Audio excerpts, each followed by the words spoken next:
Episode 1. Just an Old Book. "Try not to die by tripping over yourself, Quinn," a boy shouted down the hallway, laughing uncontrollably right after. Quinn dismissed the petty mockery as he carried on walking down the school corridor. The harassment had become a daily occurrence for him, but it still bothered him just as much as it did every other day.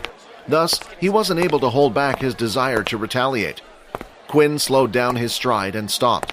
He pushed his glasses back up onto the ridge of his nose as they had slipped down from his face. Just from looking at the glasses, it was clear that he needed a new pair. One could tell that they were heavily worn. The glasses looked crooked as he wore them, and even the temples had tape covering them. He then turned around and immediately raised his middle finger, responding to the slander, "I bet you don't even know how many fingers I'm holding up." Upon hearing the taunt, the boy clenched his fist and started running towards Quinn. "You level 1 piece of crap! When are you going to learn that you don't belong in this world?" The boy placed both of his hands together, and a green ball of light started to form between them.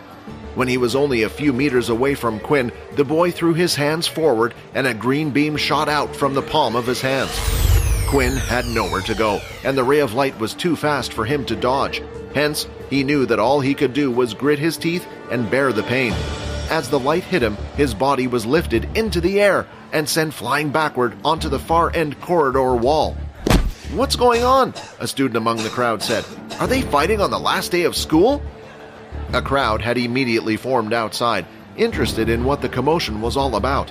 One of the female students ran over to the wall's damaged part to check on the assaulted student's safety. As the dust started to settle down, Quinn's slightly curly black hair slowly came into view. When the smoke eventually cleared up, the female student finally saw who it was. She instantly backed away and continued on with her business as if nothing happened. The moment that the female student had returned to her friends, he could see that they were laughing at her. "I can't believe you tried to help him." "I didn't see who it was," the girl retorted, her cheeks flushed. After that, Quinn stood up and lifted his glasses that were thrown onto the floor. To his dismay, one of the hinges had fallen off once again. Instead of wearing the worn-out pair, he let it hang on his hand. Damn it, not again. It was the last day of school for Quinn, so he hoped that someone wouldn't try anything with him. He was sick and tired of their doings, but he wasn't the type to ignore those either. He had seen people who had chosen to keep their heads down and tolerate the harassment. However, their treatment was far worse than what he received. He didn't bother to stay at school like the rest of the students. He picked up his broken glasses and proceeded to leave school. As he walked past, he saw the students having conversations among themselves in their circles. Some were laughing, while some had tears, thinking it was the last time they would ever see each other again. However, Quinn wasn't a part of any of that, and he didn't want to be. Cliques would not welcome him anyway. He was the weird one. When he finally arrived home, he immediately went to work. Living in a single-bedroom apartment with just enough space to fit a single bed and desk was enough for him. A TV was mounted on the wall, but Quinn would merely use it as a background noise source and didn't watch anything. The apartment was provided to him by the government, since he had no living relatives and was only 16 years of age. On top of his bed was a single suitcase that contained all of his belongings that were neatly packed. He walked towards a cabinet, immediately pulling a drawer open, which accommodated a single book. It was a large and thick, hard-bound book, weighing about half a kilo. The front cover of the book was in a color that mimicked a lighter shade of blood. In the center, the lonesome fronts of an upper and lower jawbone could be seen, both colored in the swampy shade of brown. The upper jaw sort of had 4 separated fangs. Meanwhile, the lower one had 2 sharp teeth on the 2 far ends on the overhead and 5 evenly spaced underneath. "Let's try again today," Quinn said as he lifted the book and placed it on top of the desk. He then quickly went to his bag to pull out a little test tube that was half filled with a colorless liquid. "Test 112, hydrochloric acid. Let's see how it goes." He then started to slowly pour the liquid out of the test tube onto the book. "So far, there is no reaction." He proceeded to continue to pour all of the test tube contents on the book, but there was no reaction at the end of his experiment.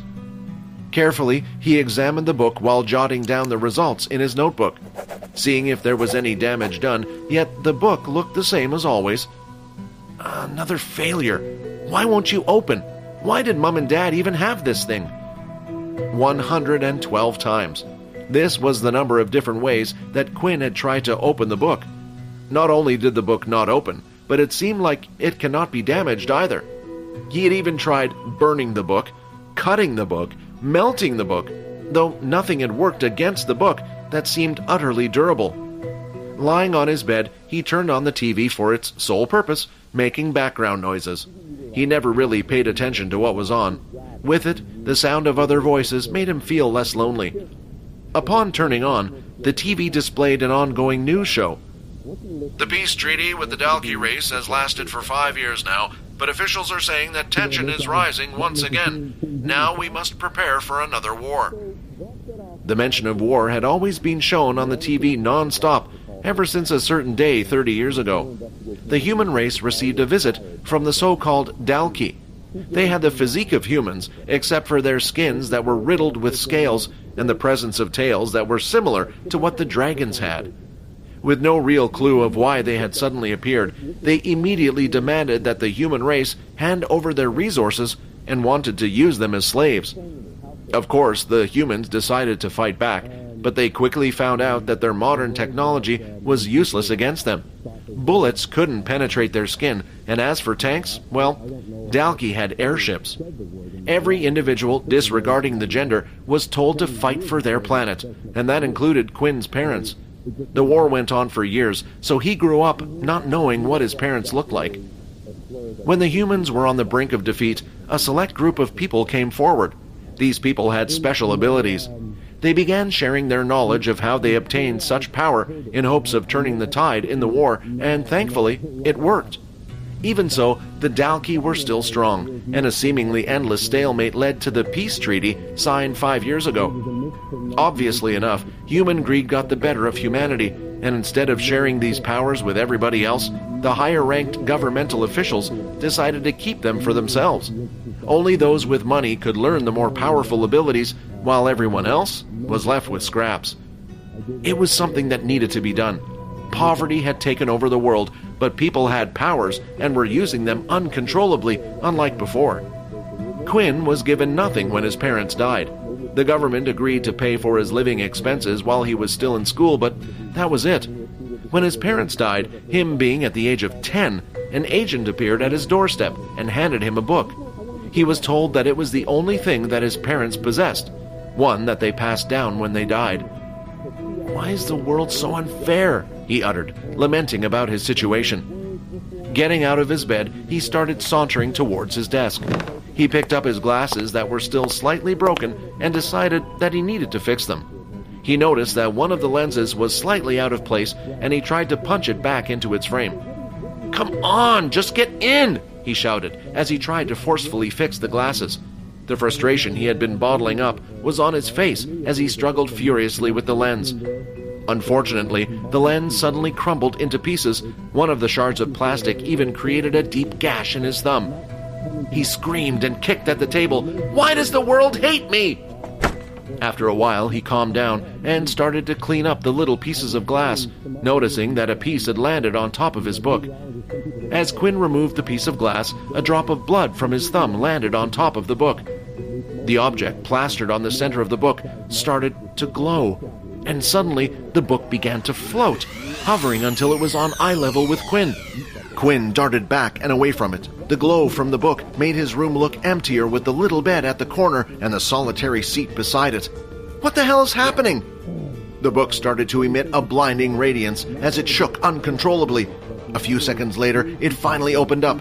Pages after pages were being turned. Quinn couldn't take his eyes off of the shining book. It was as if he was in a deep trance.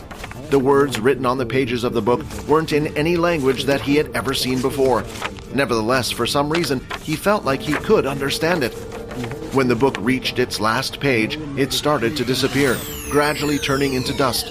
At the same time, his body suddenly felt weak. Quinn's vision was starting to fade, and with that, his eyes pulled shut. But just before he passed out, there was a single message that he heard. "Congratulations, you have been granted the Unable to maintain consciousness long enough to hear the final words, Quinn duly passed out.